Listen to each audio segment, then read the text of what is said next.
Chapter 17. Sam, 60 degrees Fahrenheit. Some days seem to fit together like a stained glass window. 100 little pieces of different color and mood, when combined, create a complete picture. The last 24 hours have been like that. The night at the hospital was one pane, sickly green and flickering. The dark hours of the early morning in Grace's bed were another, cloudy and purple. Then the cold blue reminder of my other life this morning. And finally, the brilliant clear pane that was our kiss. In the current pane, we sat on the worn bench seat of an old Bronco at the edge of a run-down, overgrown car lot on the outskirts of town. It seemed like the complete picture was starting to come into focus, a shimmering portrait of something I thought I couldn't have. Grace ran her fingers over the Bronco's steering wheel with a thoughtful, fond touch, and then turned to me. "Let's play 20 questions." I was lying back in the passenger seat, eyes closed, and letting the afternoon sun cook me through the windshield. It felt good. Shouldn't you be looking at other cars? You know, car shopping usually involves shopping. I don't shop very well, Grace said. I see just what I need, and I get it. I laughed at that. I was beginning to see how very Grace such a statement was. She narrowed her eyes at me in mock irritation and crossed her arms over her chest. So, questions. These aren't optional? I glanced out across the car lot to make sure that the owner hadn't returned from towing her car yet. Here in Mercy Falls, the towing company and used car company were the same. Okay, better not be anything embarrassing. Grace slid over a little closer to me on the bench seat and slouched down in a mirror image of my posture. I felt like this was the first question. Her leg pressed against my leg, her shoulder pressed against my shoulder, her tightly laced shoe resting on top of my scuffed leathered one. My pulse raced, a wordless answer. Grace's voice was pragmatic, as if she didn't know the effect she had on me. I want to know what makes you a wolf. That one was easy. When the temperature drops, I become a wolf. When it's cold at night and warm during the day, I can feel it coming on. And then, finally, it's cold enough that I shift into a wolf until spring. The others too? I nodded.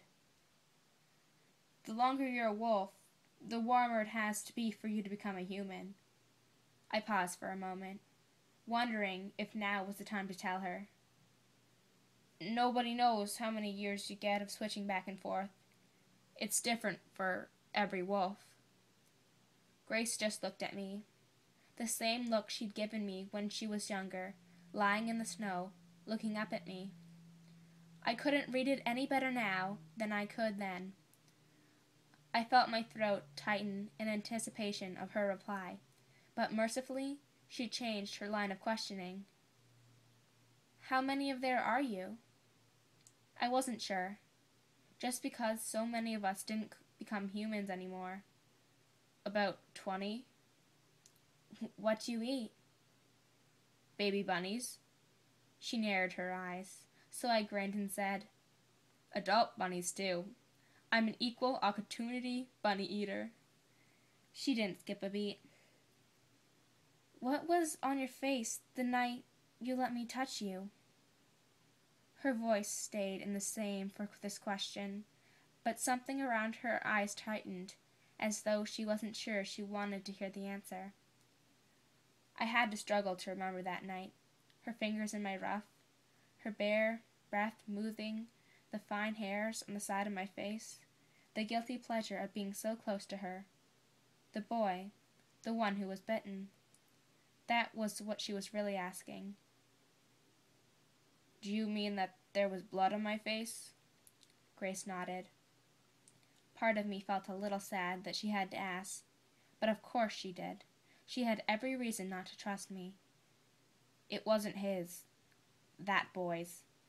Jack, she replied. Jack, I repeated. I knew the attack happened, but I wasn't there for it. I had to dig deeper into my memory to trace the source of the blood on my muzzle. My human brain supplied a logical answer. Rabbit, deer, roadkill, all of them instantly stronger than my actual wolf memories.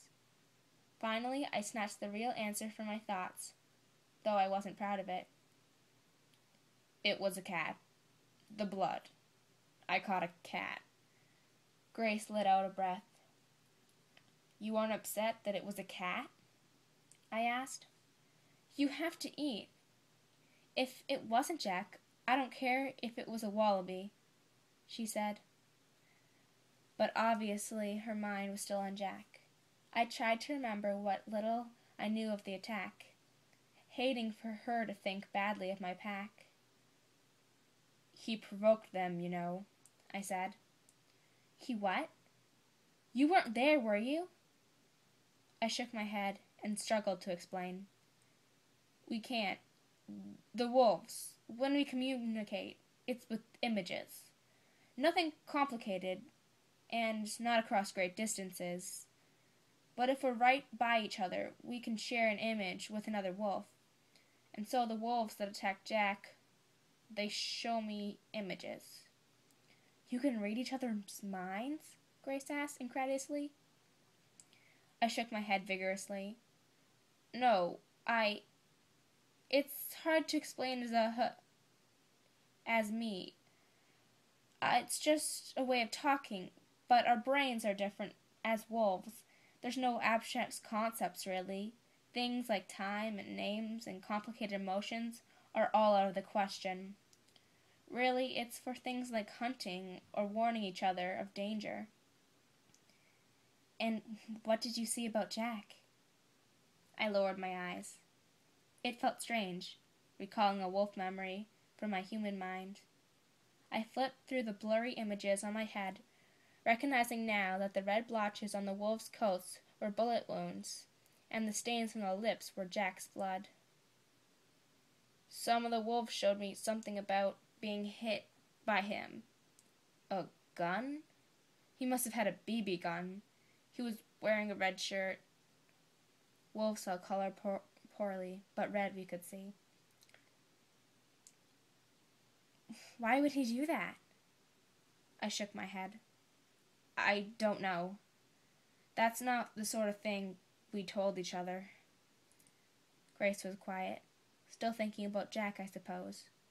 We sat in the close silence until I started to wonder whether she was upset. Then she spoke. So you never get to open Christmas presents? I look at her, not knowing how to respond. Christmas was something that happened in another life, one before the wolves. Grace looked down at the steering wheel.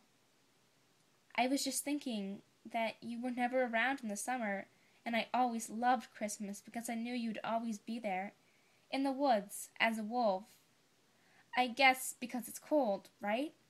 But that must mean that you're never going to get to open Christmas presents. I shook my head. I changed too early now to even see Christmas decorations in stores.